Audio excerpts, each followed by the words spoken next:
Hey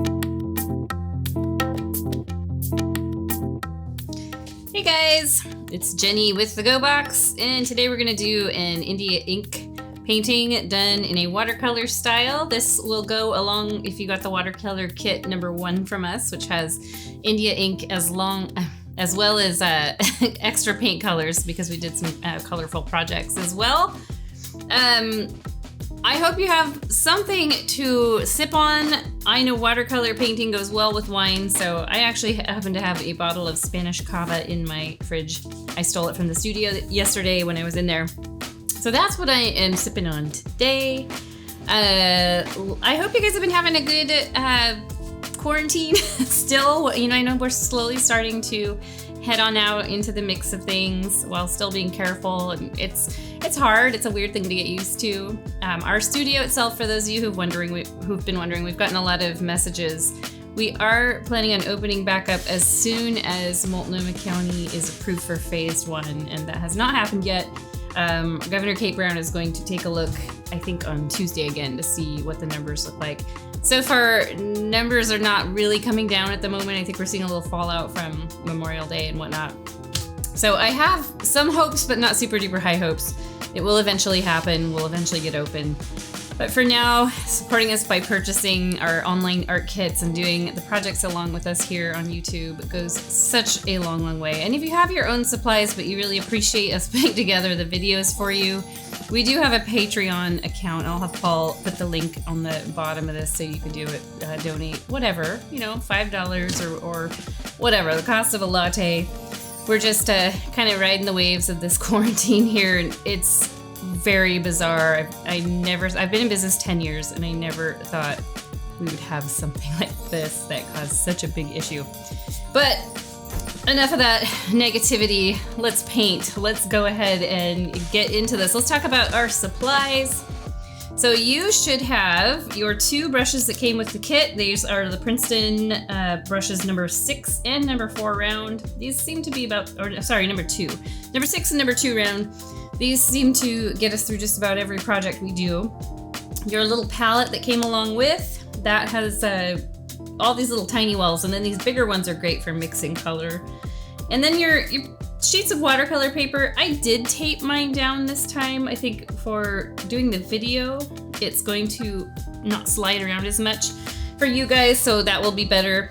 If you don't have tape, these rough edges like this look amazing. If you don't have tape, that's just the universe telling you that you need to do one with rough edges. So you just kind of go with the flow that way. And what we've got here is like 50 shades of gray and then some black. All of the light values are towards the back. So we've got some clouds. It's probably a little hard to see because they are so light. And then we've got Mount Fuji back here, and then some really light, or I guess they're kind of medium toned fir trees. And then obviously we get to the foreground, we start adding dark. And then finally, we've got little touches of just pure black. And this India ink works great for that. So in your kit, you've got a little bottle of the Bombay Black India ink. I love this particular brand. I always shake it up. I don't know if you have to, but I just do out of habit. I suppose it's like nail polish. You just shake it up. And I'm going to just add a little dropper full into one of these small wells. About like that. It dries kind of fast, but this should get me going. You maybe don't even need quite that much. You'll need a little cup of water and some kind of paint rag or paper towel to dry your brushes on. But that's it. We've got our watercolor paper, we've got our brushes, we've got our palette, our India ink, and our water, and hopefully something to sip on. I forgot to do a cheers, and I just went ahead and sipped, so I'm gonna do a thinking back cheers. Let's toast to just getting some creativity out here on the paper. It doesn't have to be perfect. Yours will look different than mine. Mine will look different than mine because that's how it happens every time. Well, I'll probably end up with some darker values in the background than what's on here. That's normal, super normal. It's hard to get that exact mix. But let's go ahead and get started. I'll scoot this off to the side, and I'm gonna reference it here and there. So I will keep it handy. Let's go ahead and start with our number 6 round. Go ahead and dip it in your water cup. Let's see if I can scoot this over. I guess you probably don't need to see my water. And I'm gonna pull it out of the water, and I'm going to put several drops of water into this larger mixing well. And now I'm gonna pick up a tiny bit of India ink, and this is where you want to go for the tiniest drop you can possibly grasp. And you know what I'm going to, in fact, I'm gonna dry my brush on the towel so that it doesn't blob in there with the water and make me pick up a larger droplet. I'm just gonna put the very tip of those bristles in there. And I can tell already that this is kind of dark. Let me see if I have a scrap of paper. I usually do. I forgot to put one on the side. Oh, hey, I've got one. So I can tell already that's about the right color. It's really washed out light gray. We see this color in Oregon on a weekly basis for the most part. This will make good clouds because we're gonna leave the sky white and then this will just be the cloud area. All right, so this should be pretty light. You can see it on here. Very, very, very light gray, mostly water, tiny bit of India ink. And clouds are shaped, I'm gonna talk and this is going to make my paint dry. My paint mix dry. I'll make a little bit darker mix so I can show you in a darker tone what cloud shapes are. I start them up in the corner and I literally do this and then they're flat across the bottom. See how cool that looks where it went over the water there.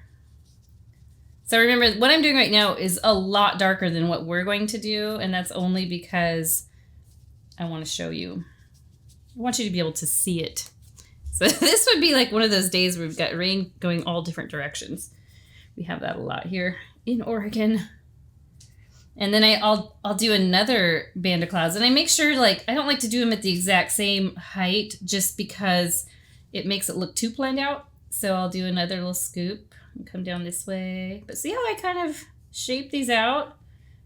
They're flat on the bottom and then puffy along here. Let's take a little water. So that's what we're going to do without this little blobby bloom of water here, which that would be cool for another painting sometime.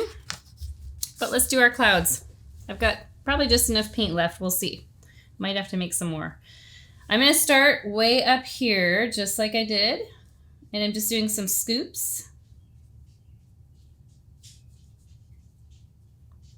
along the top there. Very light gray. And it can come out to a little point and then just brush back.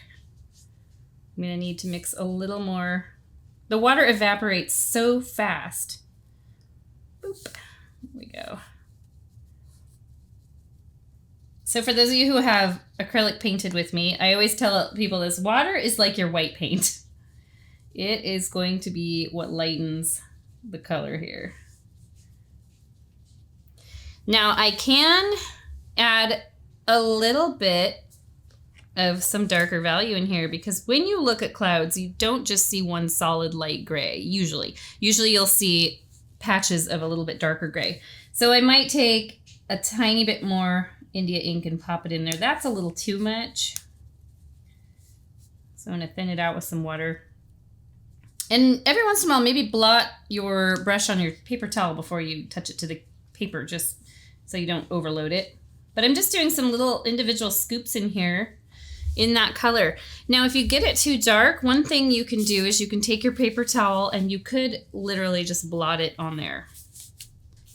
And you can use, oops, wrong brush. You can use just plain water to sort of fuzz out the edges if needed.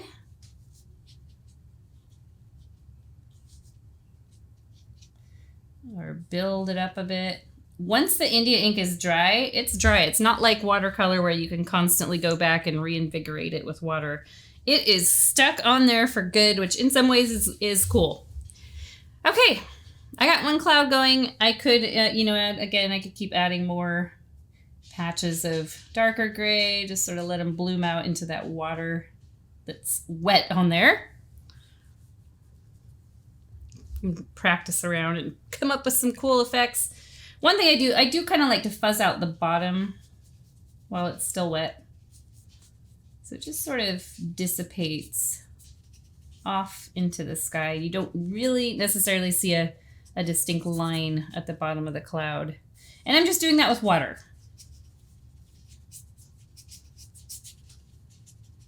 Bringing it down. And you can even sometimes use your finger.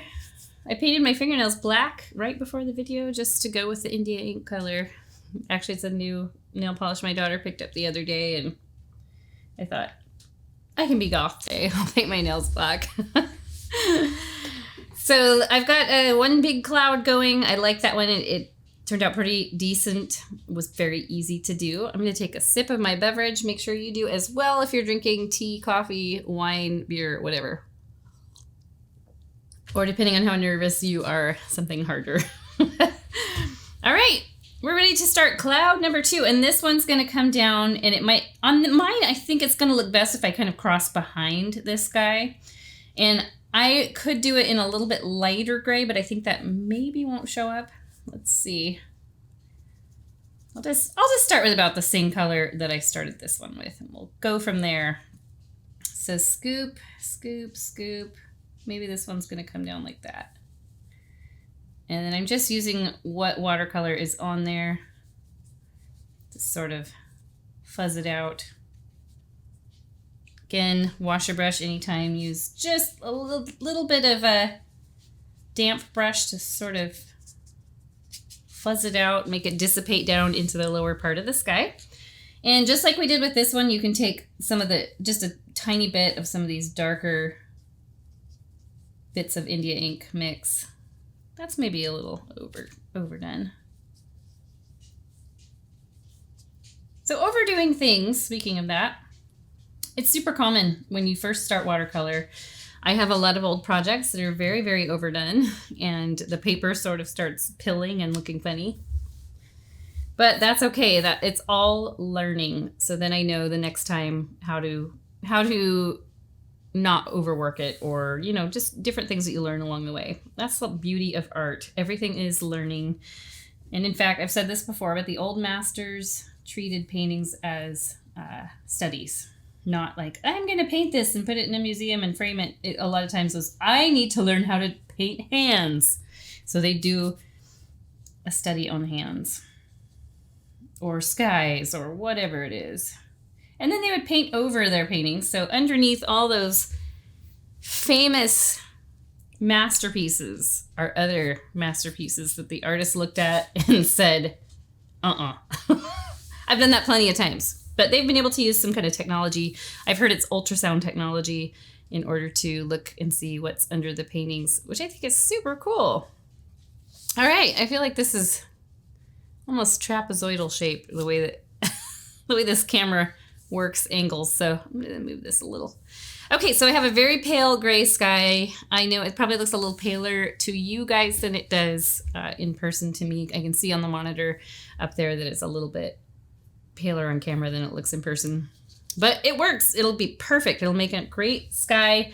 You could always go back and add to it. Just be very careful when you do. Little bits of darker gray at a time.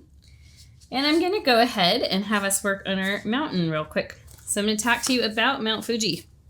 It is the same, about the same, it starts as the same color value as these clouds. So it's that really light gray. The mountain is very triangular. If you've ever seen pictures of Mount Fuji, feel free to Google and have a look. Even if you know what it looks like, it's sometimes nice to pull up a reference photo. And you know what? You don't have to do Mount Fuji. If you want a different mountain, you absolutely can do that. Mount Fuji does have this really distinct topper of snow on the top. And then at the base, there's a forest through there. And then I just put in these random trees. So this has almost a very northwestern theme with the fir trees, and then we've thrown the bamboo in there to just play up that Japanese theme. And I happen to love bamboo. My backyard is tiny and it is full of bamboo, almost to the point we can't plant anything else because there's so much shade. But I do love it. It sounds so pretty with the wind going through it, and it also does not lose leaves. Like, it doesn't become dead in the winter like everything else. So I look out in the winter when we have snow, which is not super common, but when we do, the bamboo, the leaves and the bamboo are all covered with snow. It just looks so pretty. I love it.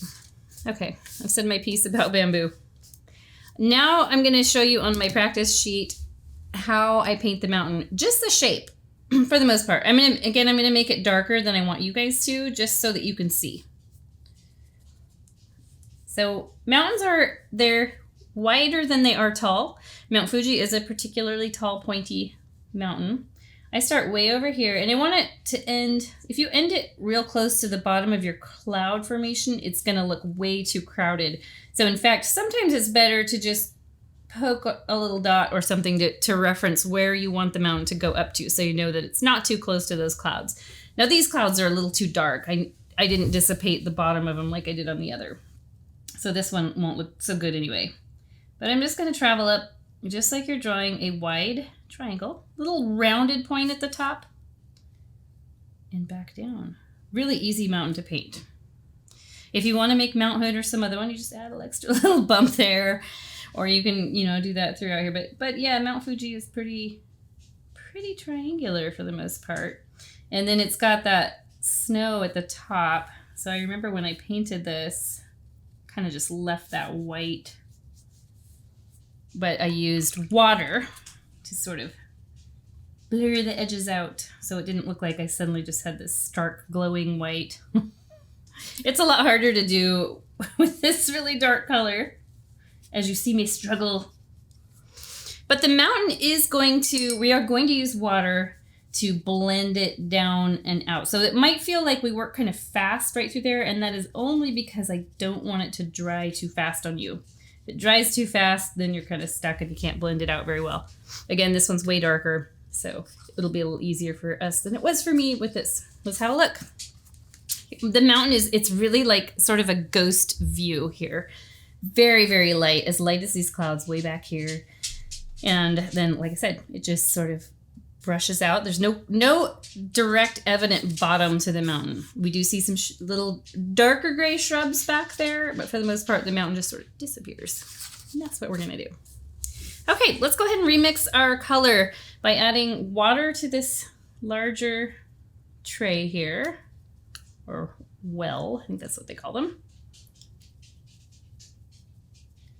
And I've got this mix that it's about the same color that the clouds were. We'll see how that works.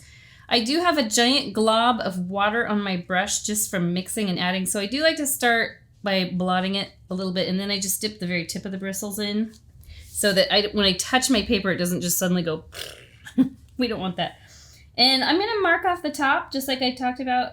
It's pretty much in the middle between here and here. Pretty close. It can be off to the side if you want. Actually, on this one, before we start, it is a little bit off to the side, but it doesn't matter. I'll just put it off to the side just so I'm doing what you guys signed up for.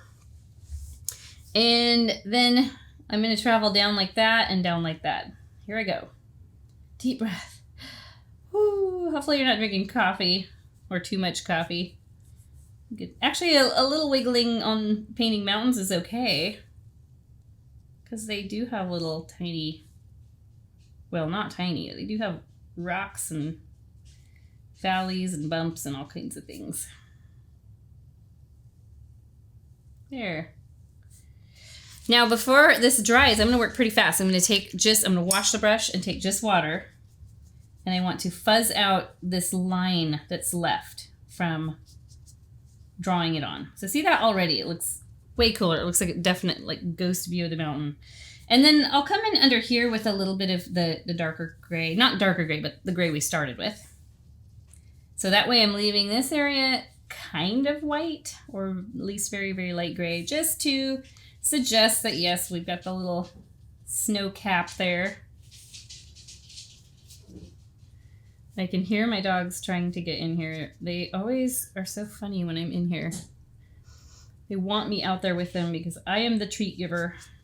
So I'm just using a little of that same paint, or even just water. And just like we did with the clouds, I'm just gonna brush this out till it just disappears or dissipates out into the paper. And again, you can use a chunk of paper towel. Let me see, I'll tear off a little piece. I could take this and I could wipe off some paint so I have more white at the top. That would work if you ended up with a little, gray everywhere and you don't really have any white. And even if it did end up like that, that's okay. It's not gonna wreck the painting in any way. You could even try bringing a little darker if you really want that snow cap to show. And I noticed, looking at pictures of Mount Fuji, they'd come up in lines. It's just the tree. It's like where the timberline. This is as far as the trees will grow before it gets too high up there for them to have the right kind of oxygen in the atmosphere. I found out the other day, for those of you who are from Oregon or know a bit about Oregon, there's a mountain called Broken Top here, and I've driven by it a gazillion times on our way through to Central Oregon. And it just has that real jaggedy top. I had no idea it had a crater inside with a lake in the middle. I just found that out from Instagram, from some photographer's site, and I was blown away. And now I want to go hike and see this beautiful little, probably ice cold lake that's, or pond, whatever it is up there. It's not a pond. It's bigger. It's more of a lake sort of thing. Super cool. If you can Google pictures of it, it's a fun thing to look at. All right, so I have definitely more evident snow cap on this one than I did on this one, just a little. And I like it. I like the way I made the little points grow up in there. Because the trees are like growing up and then they stop. And now I'm going to sip my kava before it gets too warm. These lights in here are hot. They make me sweat. They make my paint evaporate and the water evaporate really fast. All right, we're doing great time-wise. We've got the background done, and we're gonna start working up the rest of this.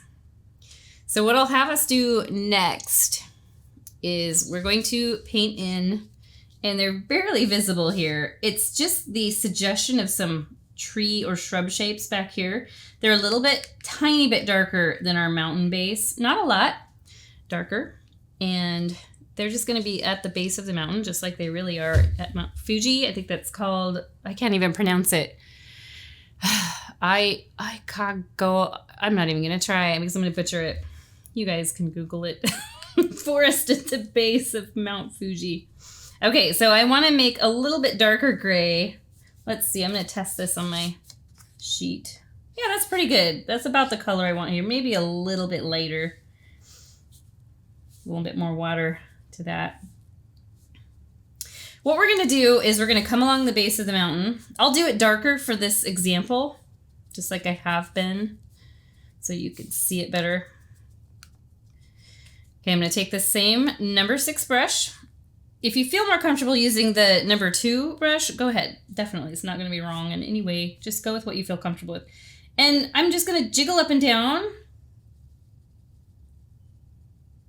Think of this as like a dense forest or just a whole bunch of shrubs. Yeah, it's a bunch of trees coming together, but we're not actually having to paint individual trees, which would be painstaking and long, and it would take away from the vibe we're trying to get with this painting. This is a lot like, for those of you who painted with us before, we call this the sound wave technique. So you're technically, it's like you're painting a sound wave or a heart rate monitor. I'm using the very tip of the bristles, the very pointy tip, and wiggling it up and down. And then as I'm doing that, I'll sometimes go up higher, sometimes lower. You can see already how, not the bottom looks bad, but the top of this sort of resembles a forest in the distance where you can't see every single individual tree, but you do see the overall shape of lots of trees together. So this is a lot darker than we want to do. We'll point it out again on here. It's just back here. It's a ghost forest. We reserve the darker colors for these bigger, more detailed ones. Okay, so now I need to figure out my color again. It's just a shade or two darker than your mountain and clouds. Test it out on your paper first. In fact, you can like hold it next to it and take a look and see if that's too dark or too light. And I'm going to go ahead and I'll start, I'm going to start kind of in the middle. Jiggle, jiggle, jiggle. You can go back and touch everything up, so don't worry too much your first go around, because we're going to touch up the tops of these, because we will have to. I'm working kind of fast because what I want to do is take water and blend it out into the bottom, just like we did with the clouds and with the mountain. So you don't really see the bottom of the forest. What you see is it looks like a fog has rolled in and it's blurred everything out on the bottom edge. So you can dry your brush off and then just dip the very tip of the bristles in your color and touch up the tops of these if needed. So I'll just use like a tiny, small brush stroke with little pressure. You could even pick up your number 2 and that'll give you super tiny brush strokes. If you feel like you want a little more detail, that's the way to do it for sure. Light pressure.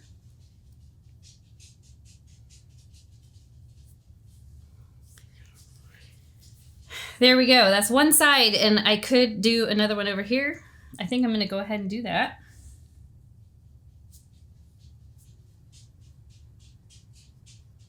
I can hear my dog pacing. She's old. She's 14, and gosh, she can't hardly hear anymore. I don't even think she can smell anymore. Her vision seems to be okay, but she is pacing around out there looking for me. And it's not because she loves me so much that she has to be by me. It's only because I am the giver of treats. Everybody else doesn't do it. It's always me. I'm the giver of cheese. Okay, so let's go ahead and use a little bit of water. I did blot the brush on the paper towel just a bit first. And just sort of smoke out the bottom here. And feel free to pick up your smaller brush and touch up the tops as needed for a little pale forest here.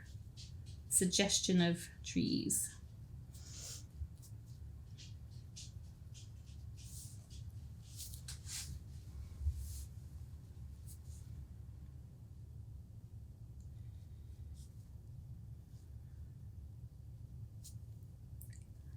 I just noticed a little funky spot I had missed on the very tip of the mountain, so I was cleaning that up. If you were wondering what I was doing up there.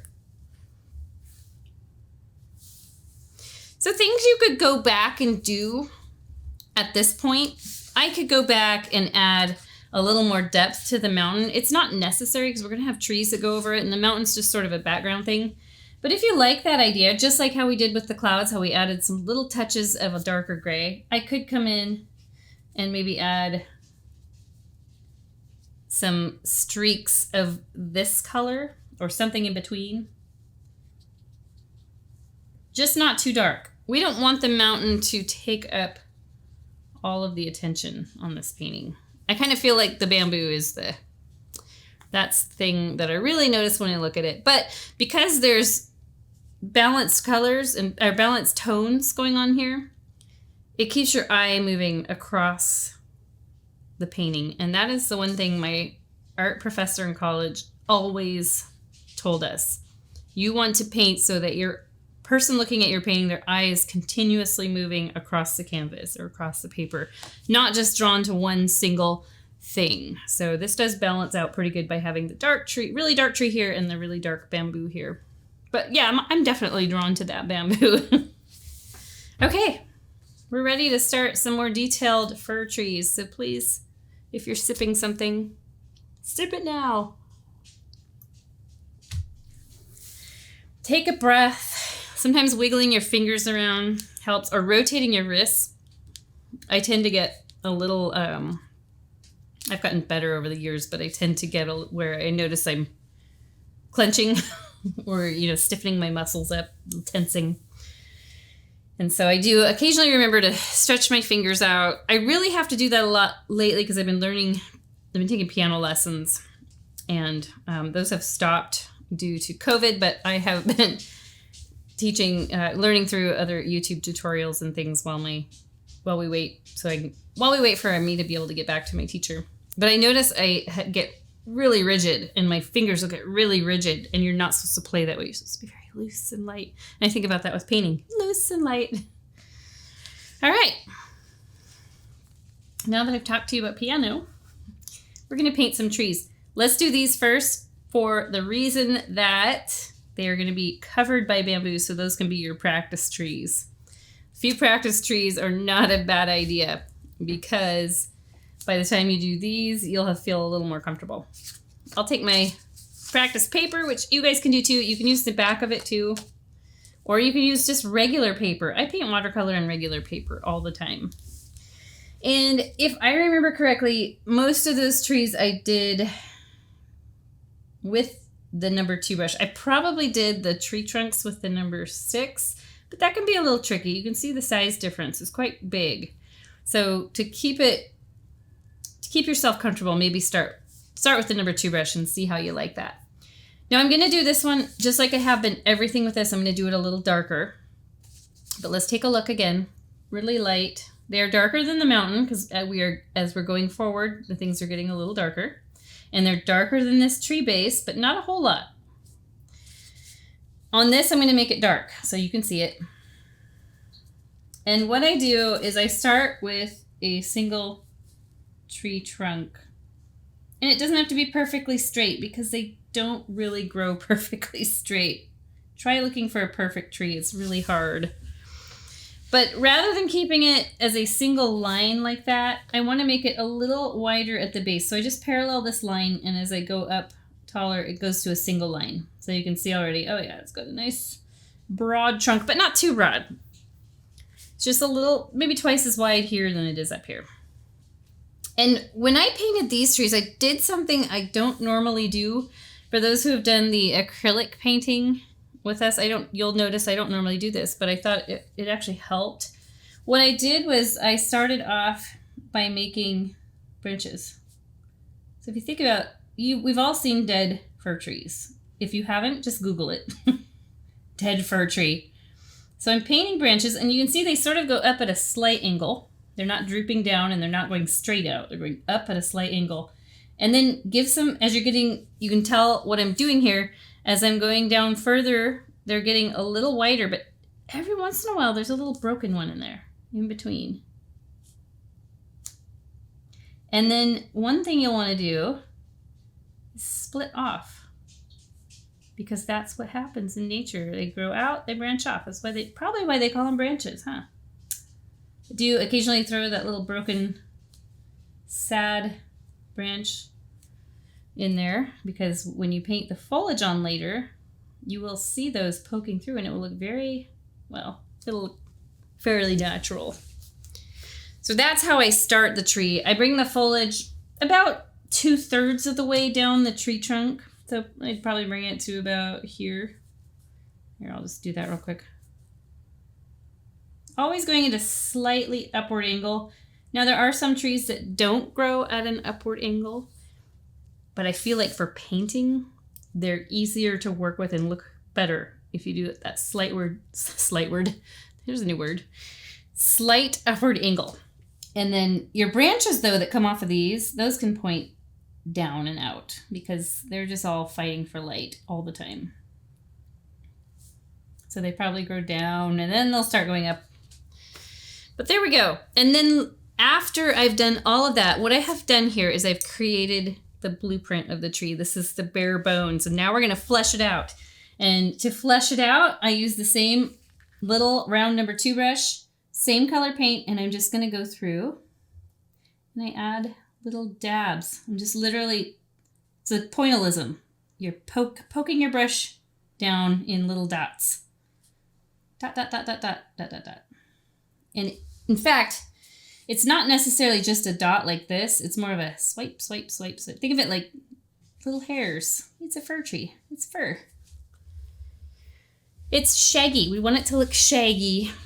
And it probably looks darker on here because as it dries, it's going to be a little lighter. That's one of the frustrating things is you think you have this really dark black paint on here and then it dries and it's like, oh, it was charcoal. Okay.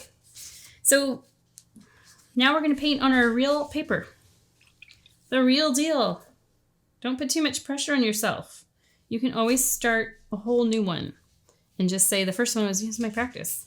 Like when I play the piano, I don't expect the first time I play a song it's going to be perfect. In fact, it takes a lot of work. All right, so we're going to do these two here. There's a real short one and there's a real tall one. Let's do that short one first because it's easy. And let's figure out our color. If you want to use the 6 brush to mix your color, you can. I think what I've got here, we just want it a shade or two darker than the trees that we painted on here. Remember, use your practice paper to sort of have a look. See how I'm comparing here and here. Just remember it dries a little bit lighter. I feel like I'm getting there. Yeah, about like that. Maybe it's a little darker than it needs to be, but I don't think it'll be a big deal once it dries. All right. I've got a dot that ended up on there. That's where you have to put a bird on it. Turn it into a little bird, a little lone bird flying over the forest. Okay, back to my original little, just parallel the side of the canvas. That'll help you get a straighter line, but remember, they don't have to be straight. And where is it going to come out of? Well, we are going to draw some land coming down here, but we're going to draw the trees first. They're just going to be floating. So I'm going to start mine right about here. And how tall is it? Oh, that's a little dark. There, it's just a little taller than the edge of the mountain. And yeah, mine ended up being a little darker than I wanted it to, but I'll just lighten up my paint with some water.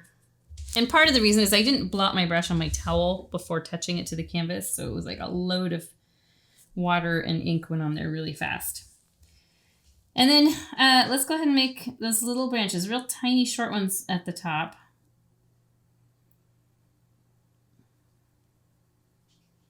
You can do one, one that goes straight up. Occasionally make those broken ones in the middle. Remember, this tree gets covered up by a giant stalk of bamboo, so don't put too much pressure on yourself or be too scared about painting it.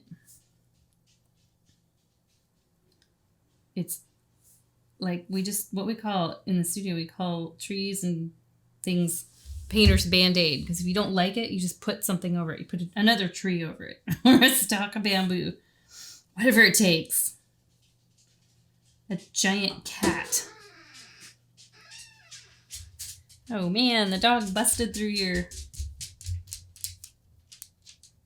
Hi, Hachi. How are you? Oh, I hear the other one coming in now. So we've got two Shiba Inus. A young one who's 5 and the old 14-year-old. All right, so there I've got my bare bones tree. It kind of looks like a fishbone, actually, before we put the foliage on. And remember, for the foliage, it's pretty much just, ooh, that's too much. Pretty much just dotting.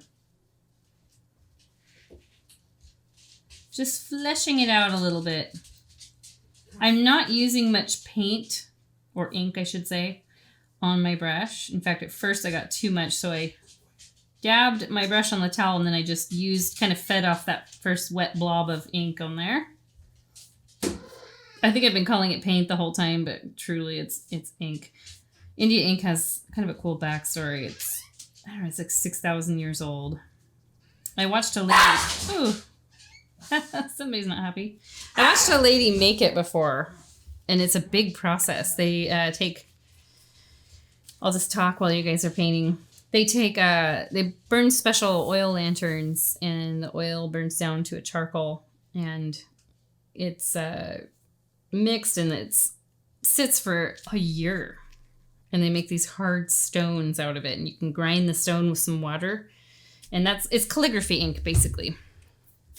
It's fun to read about. There's a whole long article on Wikipedia about India ink, and it's actually really interesting if you're interested in that kind of thing.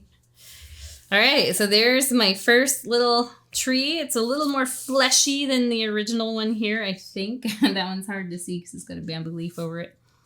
But I'll do this one that's just to the left of that, and it's taller. It's a bit taller, about up to here. Same color, same technique. You guys just go when you're ready. You can pause me anytime and catch up. And remember, you can just parallel the side of your paper here if you're having a hard time. Like if you have trouble with making things lean too much.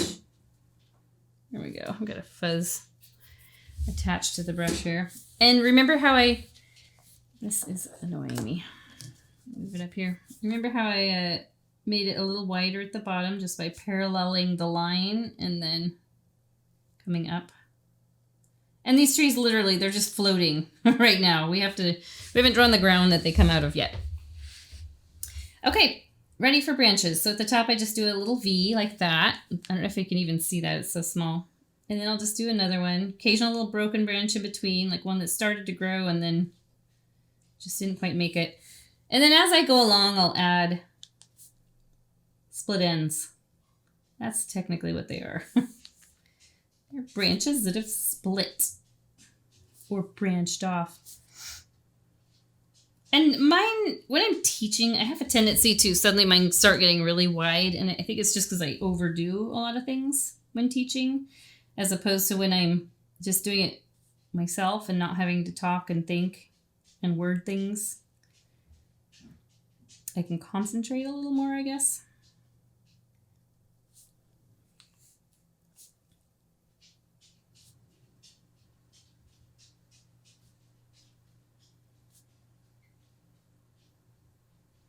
It's kind of fun to draw the branches first. Like, you honestly could leave one of these for a very natural looking thing. You could leave one as a dead tree if you really want to. These turned out okay. It's kind of sad to think that a big stalk of bamboo is going to come right up the center of it. But I'm going to go ahead and put the fur on this one now. Remember, it's just little dots. You don't have to like completely cover every single branch. Just have enough that it looks furry. Shaggy, furry, whatever helps you visualize it. Whatever word helps you visualize it. Don't forget to, and this is a habit that I do a lot, don't forget to cross over your tree trunk here and there, because we know when we look at a tree, there's no actual like part where we see the whole bare trunk. No, the foliage is going to go over that trunk here and there too. I kind of get really stuck on working each side and then realize, oh, I didn't go over the trunk in the middle very often. Or not at all.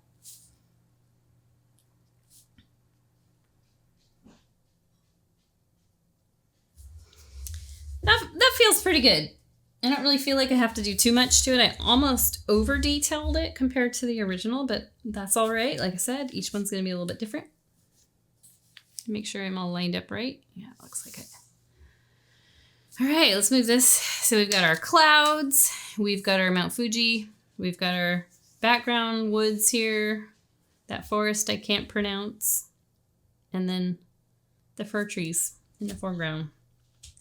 The lighter ones. We have a bit more to do. A bit more. So we have 1, 2, 3, 4 really solid black ones. But we have 2 more of this same light gray. Let's get those guys out of the way. Hopefully you're feeling a little more practice now and feeling a little more confident with trees. If not, if you want to pause and just draw trees over and over and over again on your paper or whatever you've got. Scrap paper. Even draw them with a pencil. All of that is very helpful for getting the shape down and getting it really locked in your mind how they look. Okay, so these next ones are quite a bit taller. They're taller than these even, but they are further back. And because I made them a lighter gray tone, it looks like they're further back, hopefully. I've got 2 staggering heights here. They both cross over the edge of the mountain, so they look taller than the mountain just because they're closer to us. Same color, same technique. So I'll start with my number 2 round. And, I'm going to do the shorter one. I always tend to do that and then do the bigger one. They're really close together, like maybe, 3/8 of an inch apart, something like that. So I'll mark off the top of it right about there. And then it's just going to come down to about there. It can be a little wobbly. Make it a little wider at the bottom. Now you can do that the way I have showed you, where you parallel it and then you go to one single, or you can do it where you, as you start going down, you just push a little harder on your brush. So the brush just sort of bends and makes a little bit thicker line at the bottom. Okay, branches at the top, little V shape. Another one. Some people like to go towards, like out from the sky towards the tree, and others like to go from the tree trunk out. Go with what feels right to you.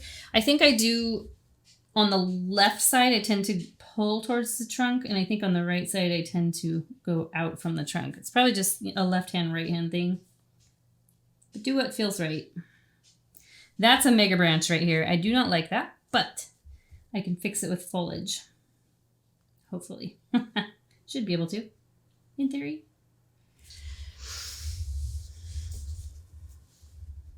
Once you get the hang of these branches, you can really do them pretty fast. Just takes a while to get the hang of them. As you learn to paint, and we're painting landscapes, you'll start noticing things.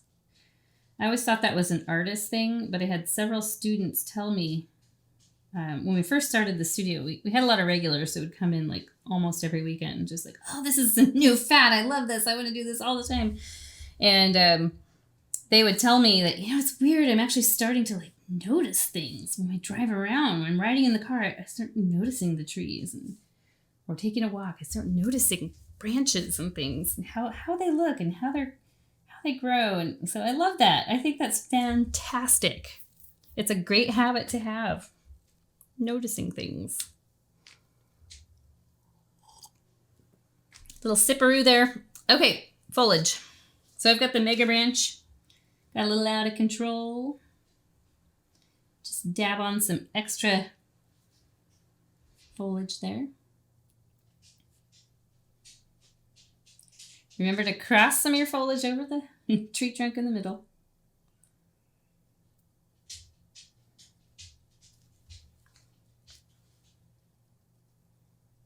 You can leave some dead branches here and there, or like I said, a whole dead tree.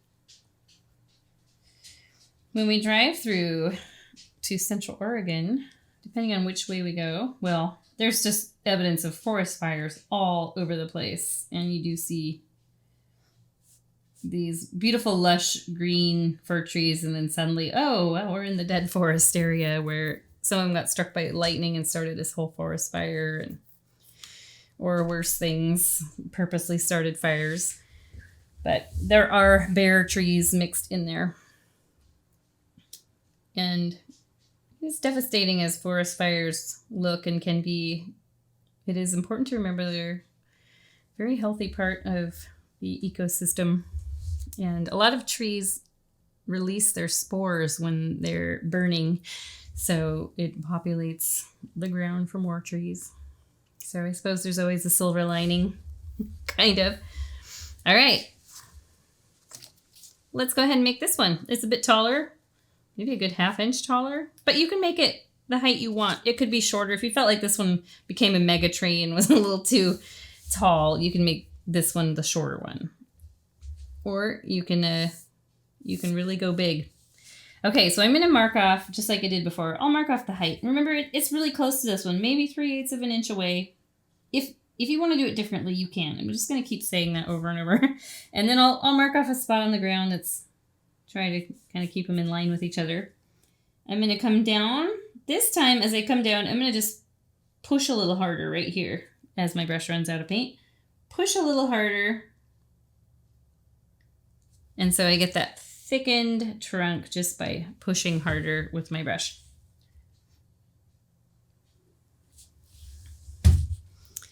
All right, that looks about the right height that I want it to be. I could go a little taller, maybe I will. Mega tree. This one like got the growth hormone. This one survived the forest fire, so it's like really old. All right, little V shape at the top here, like that. Pressing really light. I'm using my number 2 round brush. Hopefully my hands are not getting in the way too much for you guys. India ink is really fun. I love doing monochromatic paintings. It's a challenge just because of mixing the tones, but it's a fun challenge. And it's portable. Whenever I go on vacations to the beach, to the mountains, whatever, I always bring a small watercolor kit. There's a little traveling type of watercolor kit. Oh, I don't have it in here. I was going to look for it. There's a traveling sort of paint kit that you can get, or you can, even these little bottles are very portable. Put them in a little shoebox or something, or a makeup kit, some kind of little bag, something, a satchel. Bring some paper and you're set. Bring your brushes. I kind of pretty much know that most houses we stay in or hotels are going to have paper cups or a glass that you can use for water. I would bring a palette though, because they do stain a little bit. The in particular, the India ink.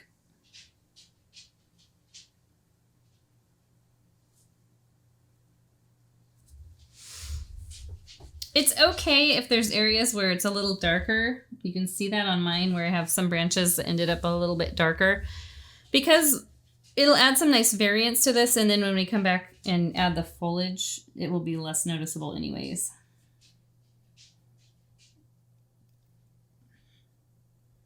Okay, I think I'm ready to add some foliage.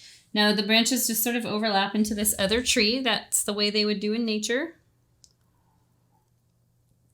Crowding each other out. And now I'm going to go back and do my little tappy dots. You guys are going to get really good at trees after this painting. Lots of chances to practice.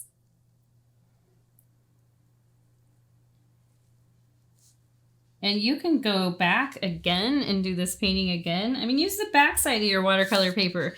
There is a right side and a wrong side. But, I mean, look at it. You can use the back side. It's just not as textured. But who cares? It's practice. Have fun with it.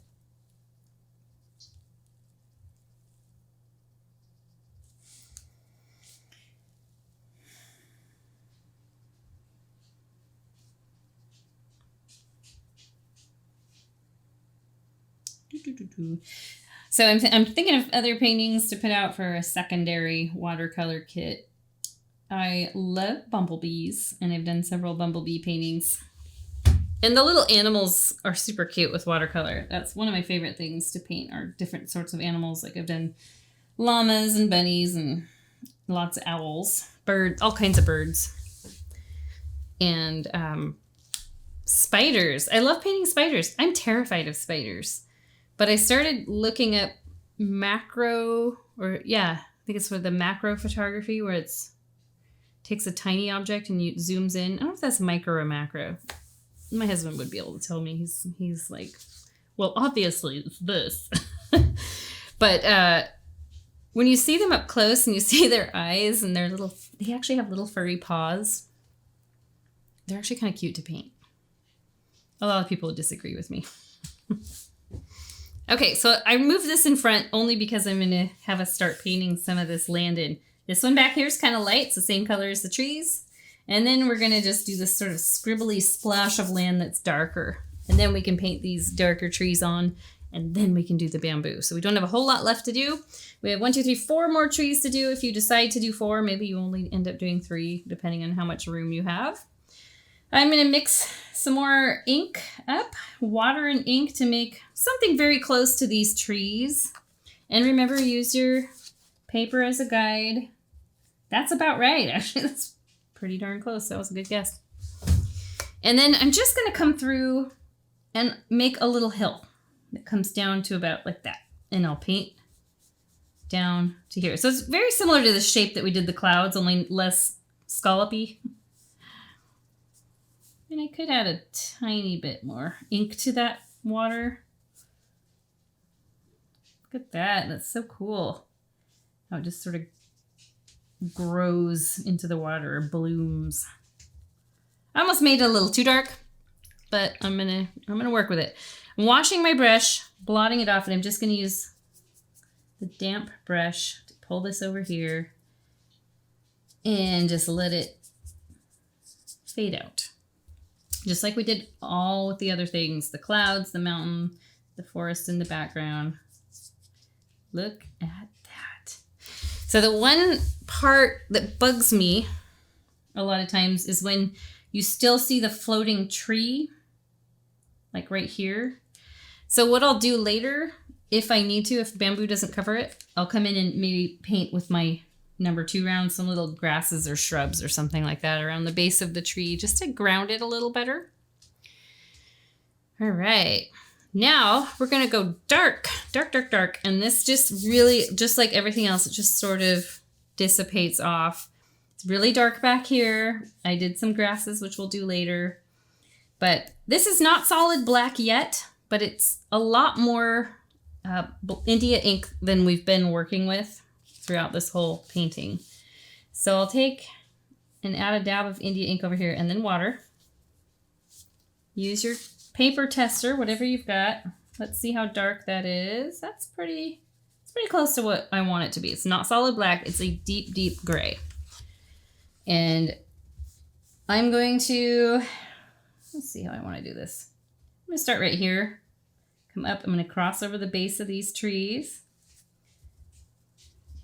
And then I'm going to bring it down like this. It's going to kind of crisscross in front of this one, which is cool because this being lighter, it looks like it's further back. You can bring it all the way to the edge if you want, although you don't have to. I didn't on here. I kind of like that loose edging. Fill in any gaps that you see. You can add, if it feels like it's too smooth, you can add like what would be maybe little rocks or things, just jagged areas. And now I'm going to dip my brush in water. And I'm not going to dry it off first. I'm just going to pull the water and paint, or ink, keep calling it paint, down. If you like the idea of bringing this dark all the way down, you can totally do that. Using quite a lot more water here than we've used in the rest of the painting. And you can occasionally throw a streak of dark in there. Let's see what it looks like if I streak just plain black in there. Whoa, check that out. That was super cool. Look at that. It's just grass that's growing. And all I did was I had my wet brush, wet paint in the background. I dipped it right in the straight India ink, very tip of the bristles, a tiny bit, and just put it on there. Boom. Look at that. You could do some really cool abstract paintings or ink works. Ink painting. That's probably the right word. That was super cool. I could easily do a fun kids painting without all this. And look at, I've got fuzzy caterpillars. You can give them little eyes with your little, you've got that white Posca marker that came with your kit. It's acrylic ink, or I'm sorry, acrylic paint in there. That was fun. I'm going off on a tangent. Okay, it's a little lighter than this, so I feel like I could go back and add a little more ink to the mix I had left, which I barely had any. And I could come in and scribble some more in here. But if you do that, just keep in mind you're going to want to take water and bring it down. And here I'm going to cover up my beautiful, fun, blooming, fuzzy caterpillar, but that's all right. I did a whole landscape with these once with watercolor paint, not the India ink, and it was so cool. I made it into a bookmark because I had several skinny end cuts of paper that were, maybe 1.5 inches in height, and they make the coolest landscapes. It's like you're painting a panoramic photo. All right. Hopefully you guys had fun with that. I did. I'm going to bring this down with just some water. Because I taped it off, I feel like I should. It's just like what my brain is telling me right now. Sometimes I just find that if I go with the flow, my brain is happier. All right, we're going to do some more trees, and they're all going to be dark. They're all going to be plain old black. You could do some in the dark charcoal like we put in here, but I know on the original I did them all in just straight India ink, it looks like. I didn't take progress pictures, so I just have to kind of look at it and guess. Usually I do take progress pictures, but I must have been on like a art tangent. Couldn't take a break. Couldn't stop and think to pick up my phone and take a picture. Okay, so let's go ahead. Now, I've got a lot narrower page because of this tape, but that's okay. Darn it, that tape. We'll see how it looks in the end. I think it'll look cool. But I do, like I said, I love the rough edges. And you guys, you can do these as greeting cards. You can take your paper. I'm not going to do it with this one. But you could take it and you can fold it. And you've got a card. Or they make, art stores will make, art supply places will make, they'll make watercolor cards. But they're pretty overpriced. And I think it's because of the envelope. So just take watercolor paper, cut it down, fold it, and buy your own envelopes somewhere where you can pick the color or whatnot. You don't have to have a watercolor envelope. And make your own greeting cards. People love getting stuff in the mail. My friends and I have recently been talking about that, how we miss getting things in the mail. If you get a card in the mail, it's like such a big deal now. It's cool. So start sending cards. People love it. All right, let's do this short little tree here, which is really just to the left of this guy a little bit. Number 2 round. I'm going to refresh it with a little water and then dab it on the towel. And I'll pick up just plain old black. I will swirl it into this little well here. And don't be scared. We're using solid black. I know it's a little scary. But I'm going to just make... This is probably about an inch long line here. Goes right down to the ground. Take a breath. You did it. You did a good job. I know you did. Very small, light pressure with the brush. Make your little V shape. We're going to do exactly what we did with these trees, just on a smaller scale. I can hear Paul sneezing in the other room. We are both having... he just keeps sneezing and sneezing. We're both having major cottonwood allergy issues right now. So much fun. So this foliage, you could bring it all the way to the ground. It could be a different variety of tree, or it could be down the hill and we're just seeing the top of it. Oops. But I am going to, I could leave it like this, like you know, I talked about earlier, but I'm going to go through and I'll dot on a little bit of foliage. Real light touch.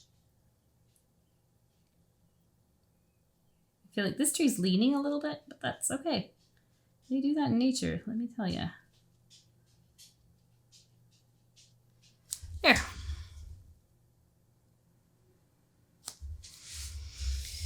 All right. Solid black tree down. Solid black tree number 1. My kava is almost down too. Okay, another short tree. This time the foliage does go all the way down to the ground just to throw things off a bit. Have it be a little unplanned. And this one's right next to this guy. I'll just make, it's a little shorter than this one, but not too much. Make your line first. And for this one, you could just do the thing where you zigzag, dab, dab, dab without painting the branches if you want. Like how we do in the acrylic paintings. Just sort of zigzag back and forth. But if you feel more comfortable doing the branches first, by all means do. I can just tell in this one that I was probably experimenting to see, oh, what would it look like if I do it this way? What will it look like if I do it that way? And I can tell I did that one with the zigzag without painting the branches. Oh, I just painted on it a little bit. Okay, then. All right, 2 more trees. And then we're done with these trees. So I've got 2 here. They're much shorter than these, but obviously way darker. Got a short one and a tall one. Same color. So you can add a tiny bit of water to it just to make it a little more fluid. I can tell that I put way too much India ink in here and we're not going to use it all. So if you can somehow use your little suction thing and suction it back up into your bottle, go for it. If not, and you want to buy some more, I've got it here that we can get you more bottles. But also, I think this is the brand. Yeah, no, that's not the India ink bottle. Forget what I said. I don't have it in here with me. I can't remember the brand. I think it's Dr. P.H. Martin. Bombay Black. Okay, enough of that. Let's paint a tree. So this one is going to overlap the foliage a little bit, in mine at least. You can parallel this tree trunk. Boom. I'm going to bring this one down a little further. It's down closer to us. If you put them all at the horizon, it doesn't look quite right. So I'll fix up that tree trunk a little. But remember, they can lean, they can be a little crooked and wobbly. Make your little V at the top. Make a few occasional broken branches. Decide if you like pulling from the sky towards the tree or going from the trunk out. With this dark color that's not super liquidy, I'm finding that pulling from the sky towards the tree trunk works a little better for me.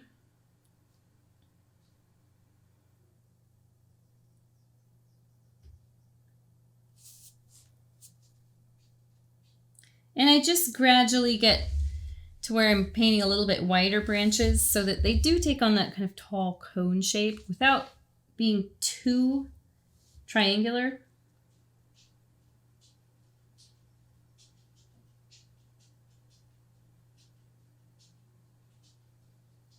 Okay, this is probably enough. This is probably far enough down the tree trunk for me. I might just go in and throw in a few more short dead branches in there. This almost looks like someone came through and like pruned it. This one's came straight from an HOA. All right, dabbing on the foliage just like we've been doing. And then after this, one last tree. Yay, getting a little tired of painting these. I mean, each one is kind of a learning process, even for me, who's, I don't know how many trees I've painted in my life. Thousands upon thousands, tens of thousands. But I guess you learn from every single one. The time that you think you're done learning is when you're completely wrong, because there's no point that you're done learning. There's always something new to learn.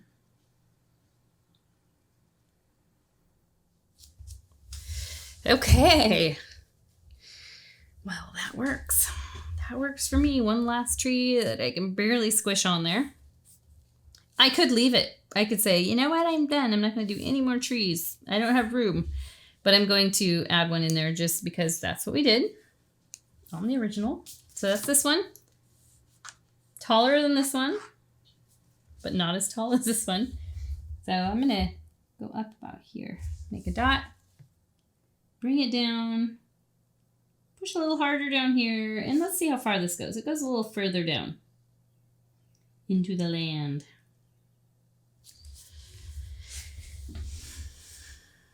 Let's make this one count. It's our last tree. Little V shape at the top. Branch, branch, broken branch. Happy little trees.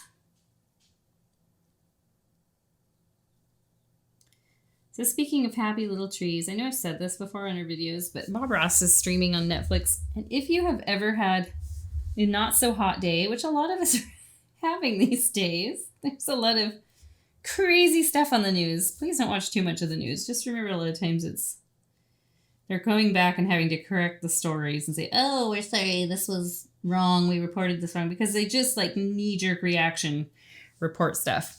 So I try not to pay too much attention to it. Obviously, I want to know what's going on in the world. I use Reddit.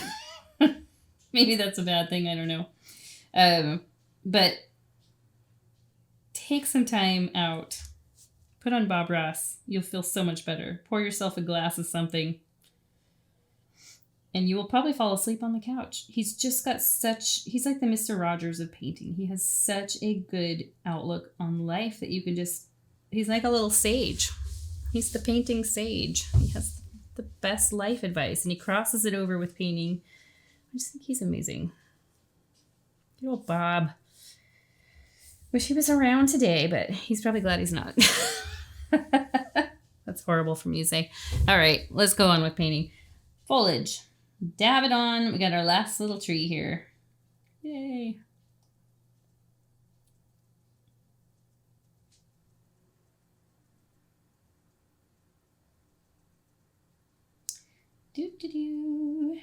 Wish I could have music streaming while we paint. I always listen to music, but what we found is that we would put my little Bose speaker on with different songs from Spotify, and no matter how low that speaker was turned up, YouTube would detect it and pull or threaten to pull the video because we have some artist's song on there. And it's like, whoa, I can't believe they could even hear it because I was putting it on for me. Because otherwise, you know, like if I were streaming it for the video, I would stream it through the computer and not on my little Bose speaker. So it's funny. All right. Yay. Trees look great. We've got a little bit of grass to do and then bamboo time. Feel free to take a break if you need to pause. You need to take a breather. Come back to it. You can use your India ink tomorrow and do the same thing. In fact, just rinse off your brushes. You would leave everything. Probably want to rinse your palette off because this will dry and be hard to... You can scratch it off with your fingernail, but it's kind of permanent. Yeah. I'm going to apparently cheers with my little water cup. Cheers. And we'll start working on grass. Almost done with this painting. The bamboo is complicated as it looks. It's actually pretty easy. I would say the only complicated thing with it would be sometimes the leaves can be like you have to get them done a certain way, which I'll show you. That's probably the only thing. Like the stalks are incredibly easy to do. But let's start with this grass over here. Smallest brush, number 2. And I'm going to go ahead and refresh it with some water, dip it in the India ink, and bring some India ink over to this little well over here. And you don't want too much on the brush, so if by mixing it, you've got a big blob, wash it off, dry it off, use just the very tip of the bristles, and refresh the tip of the bristles with that paint. And around this tree, I just literally do short little flicks to make grass. And you can bring it down further down the hill if you want. But here's the trick.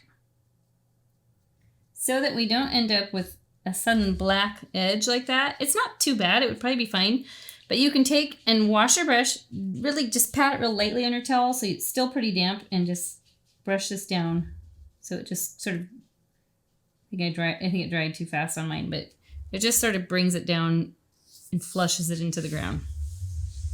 And then I could add grass around this one. That's really bad grass. I don't know what's going on. This one I'll work kind of fast though, and I'll take just that water and... Whoa! Happy little accident. That's okay. I'm going to turn it into something else. Just bring it down. I've got a little patch of darker earth here, and that's okay. In fact, sometimes these little accidents are happy little accidents because they end up turning into something that you didn't intend, which was good. I mean, a good thing you didn't intend. There are bad things that you don't intend that can happen too. So any of these that just feel like they're just floating out of the ground, I will ground them by just adding grass. And take the brush with some water. Not too much water. I do try to blot it on the paper towel a little first. And just let it dissipate out. And it looks very natural that way. So I've got little stands of grass. And now my trees don't look like they're just floating. This one, if you want to do it to those, you probably don't have to because I think your bamboo is going to cover it. But just in case, I will show you. We want to go back to this color. So I'll make that up here just by pulling some of this off with some water. And dry your brush off. Use the very tip of it to pick up the ink. And you'll know right away if you need more ink in it or more water. And I'm going to wash the brush, lightly dot it on the paper towel, and then just use that last little bit of water to bring that down. So natural and nice. And now it's bamboo time. It looks really good. I love the way this looks. To me, it looks like one of the old Japanese scroll paintings. Only, I mean, not as cool Japanese as those are. I would love to take a lesson from the amazing artists who paint those scroll paintings. But that's kind of the look I was going for when I made this one. I looked at a lot of those to design the bamboo. I'm going to have us do this bamboo first. It's straight up and down, and so it's parallel with the side of the paper, so that's pretty easy. And they grow in little segments. These little in-between things are called nodes. And so to me, it reminds me of like bones, like the little bones that are boink, boink, boink, boink. Or a line of sausages that are perfectly straight. And bamboo does grow pretty straight up and down. And even when it leans, it's fairly straight. It can curve a little bit, but for the most part, very, very rigid. That's why they use it for like scaffolding and things like that in China, Japan, where it's super abundant. So that's pretty cool. It's strong enough and rigid enough you could use it for scaffolding. Don't try that at home. All right, color-wise, or I should say tone-wise, it's not pure black, but it's close. It's going to be, I'm going to just mix a little water with my well of India ink here. So it's going to be really close to this color, the charcoaly gray, this color in here that we were working with. You don't want it to disappear, so we want it to be a little darker than it is over here. And I'm using my number 6 brush. I might pull a little more ink in here. That's the challenge is the right color, because it looks different in your well than it will look on paper. Just remember, use your practice sheet. I can tell already, it's maybe a little darker than I want it to be. So I'll just add more water to it. That didn't make a huge difference. Well, I'm just going to go with what I got. Dry your brush off. Dip the tip of the bristles into your ink. And let's start. So I just press and I go up about an inch and stop. And then I press and go up about an inch-ish, kind of, sort of, and stop. They don't have to be equal inches. Like some could be a little shorter, ½ inch or whatever. But you can see already how it automatically kind of makes that look of segments. Press and lighten up.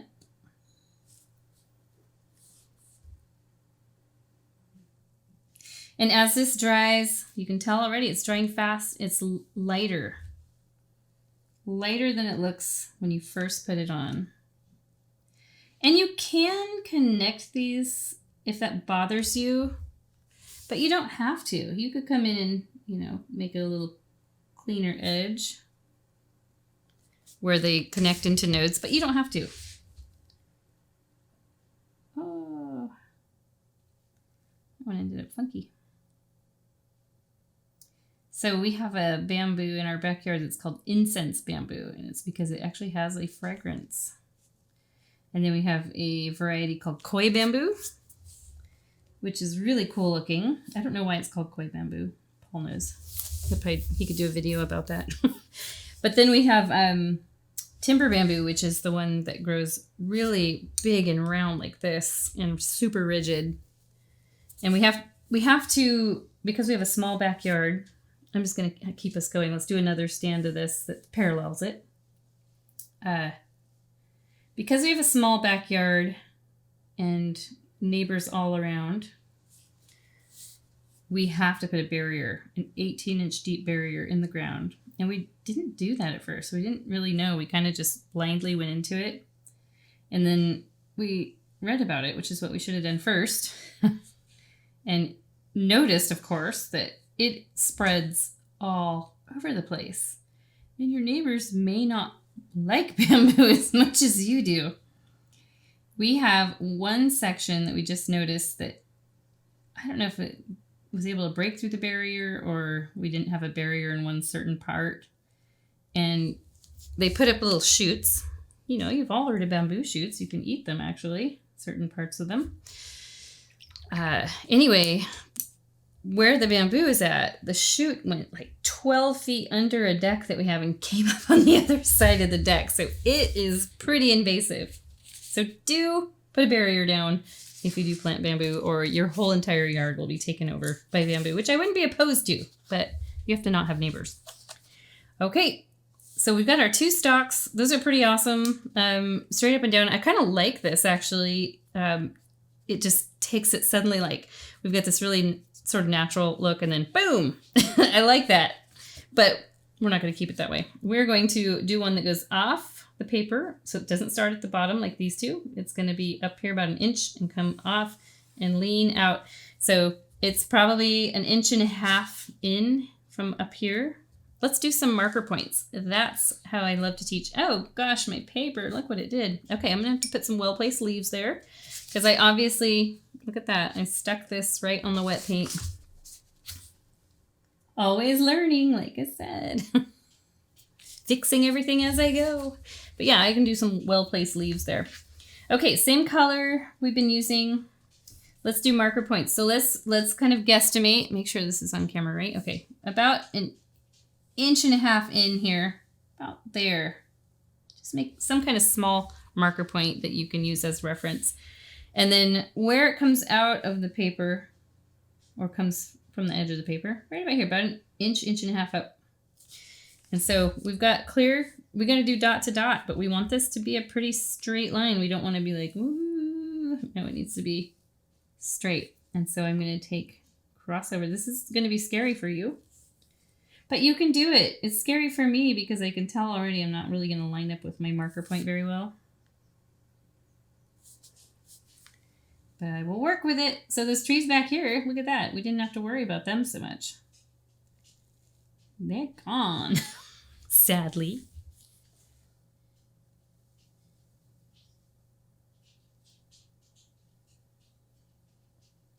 Up. Just trying to make it to that marker point without bending it too much. I can bend a little. Yeah, did it. Love it when it works out. So if you noticed, I was using the very tip of the bristles, but I was using the side of the brush like this, rather than straight up and down. You could do straight up and down. As you can see, it's going to make skinnier bamboo, but using the side of the tip of the brush worked really well. And we're done with this one for right now. We might be done with it forever. Well, with this painting. So I'm going to set it down. I'm going to take my last little sip of kava. Yum, yum. Can power through the rest of this painting, which we don't have too much to do. Just the leaves. Sharp. I'm not going to make the same mistake I did before. I'm not going to lay this on. They're sharp, pointy leaves, and they come out from a sharp, not sharp to feel, but just the angle of it. Very sharp angle of branch. Tiny little branch that comes off here.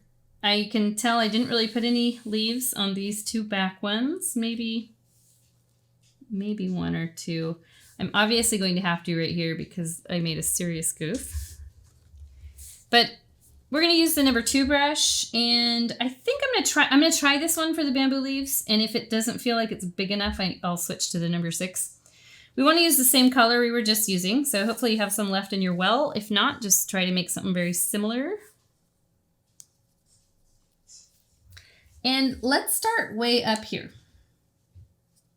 Actually, no. Let's make it more comfortable for you. Let's start way down here where it's sort of in the grass. So I'm going to do a little stalk that goes out at a very sharp angle. And then to do the leaves, let's do it on here. Here's my angled branch that I just painted on. Here's my stalk of bamboo. Oops.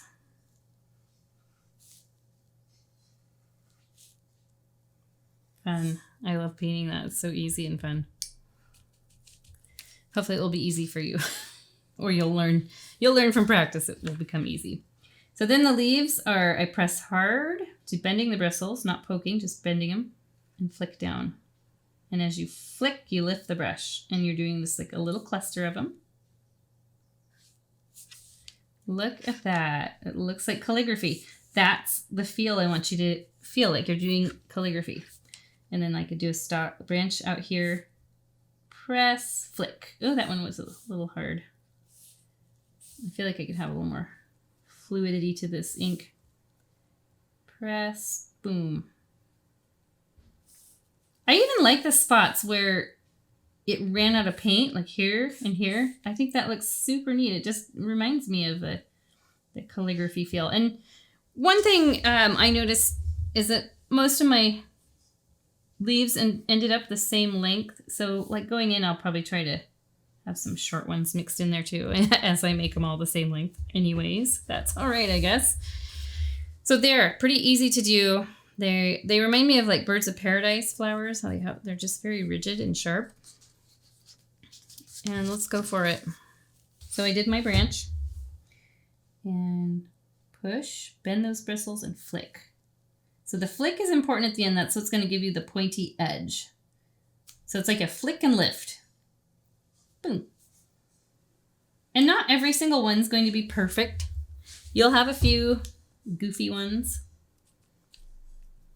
Sometimes you can paint another leaf on top of it and just sort of hide that. And keep in mind, any of these, as you go along, you could use straight India ink. Like these are really dark. So I could use straight India ink, especially here where these two bamboos kind of cross each other.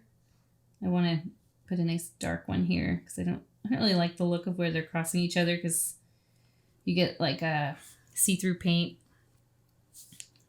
Like you can see through the bamboo stalk, and I didn't really like that. I don't like that. All right. Well, that one ended up a little funky. That's all right. I'm going to say that about every mistake I make. That's all right. I'm not putting this in the Louvre yet. If you feel like you want to go through and paint all the little branches so you have it planned out first, you can. The type A person inside me likes to do that.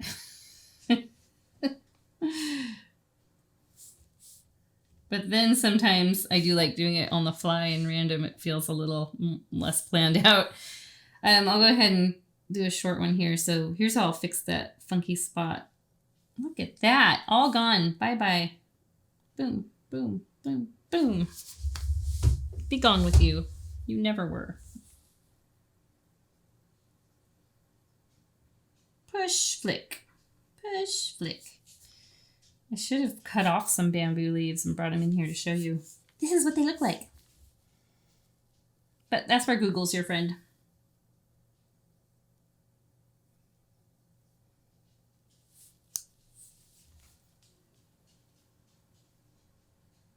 Whoop, that one ended up long. You can occasionally have one point straight out, and they probably do that some in nature. It doesn't look real great on the painting though, so I tend to avoid that. I just don't like that. Ugh, I don't like actually, what I don't like that I did right here, and I kind of wish I had caught on to it before, is I put my bamboo cluster of leaves right smack over the tip of Mount Fuji. And I don't like that now, but that's okay. I'm gonna live with it. It's okay. Like I said, everything's okay.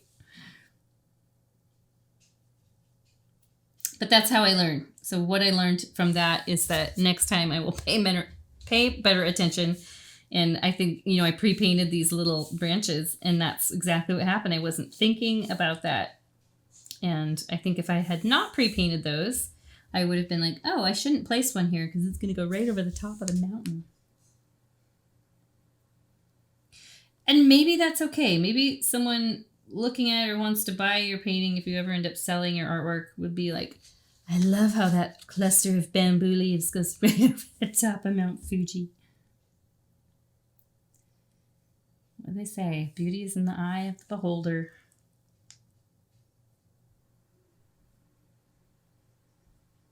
Fun. I just love using this India ink for this sort of painting. Beautiful. I feel like I need one right here. Oh, I love it. It looks so cool. Except for that mountain thing. I'll learn to like it.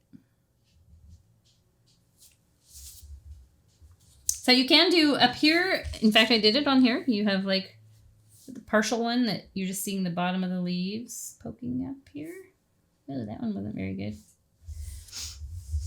And then if you feel like you need to, you can come in and paint some more ink on some of these bamboo segments to darken any of them. Like these down here, they're kind of transparent and see-through.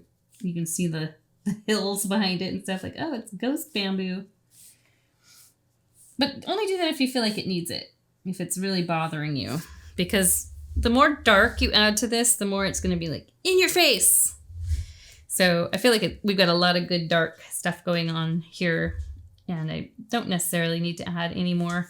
But I do, for some reason my brain is telling me something is needed right here. Boom, boom, boom. Now it feels balanced. Now, right here I could put one, but I like this peekaboo view of the tree back there. And I don't hide all my hard work.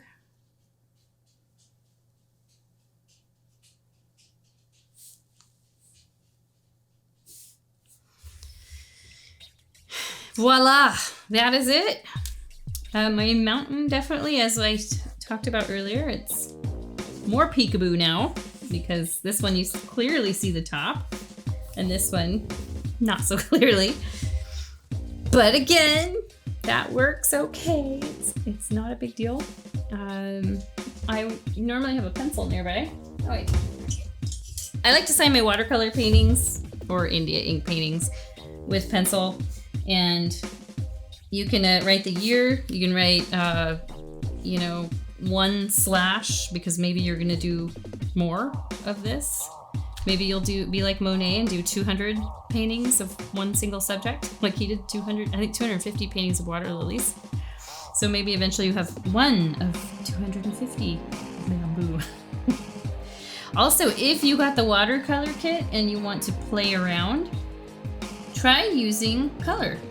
So you could use the India ink for the gray clouds and maybe even for the mountain, but maybe try bringing in a tiny bit of like blue. Mix the India ink with some blue to get kind of a slate gray that's really watered down, and you could have this bluish tone, kind of slate gray bluish tone to the mountain, greenish for the trees, for the bamboo. Or you could even take, like I could take this painting tomorrow and I could come in with a little green watercolor or even colored pencil or something and kind of mix media painting. So very cool. I see a spot now that I've got a see-through leaf here, see-through leaf cluster. So I'll just darken that up with some pure India ink, no water mixed in. And I'm gonna call it good. I think we all did a good job. We all learned a lot and mostly had a lot of fun. So if you feel like you want to watch some more videos like this or subscribe so you get notifications to see all the videos we post, you can subscribe to our YouTube channel. That does help our visibility, bring more people to our page. And you can click the bell icon to get notifications for new videos, which we've been trying to post them pretty often. We had a little break in the middle here just with things going on with getting our subscription kits out and stuff, but we're back in the game. We're gonna post more videos and I will see you guys next time. We're gonna do the owl painting next for those of you who got the kit, and that'll be fun. I will enjoy doing that one with you. So see you guys later. Hope you had a good time. Relax, watch some Bob Ross, and enjoy the rest of your day. Thanks.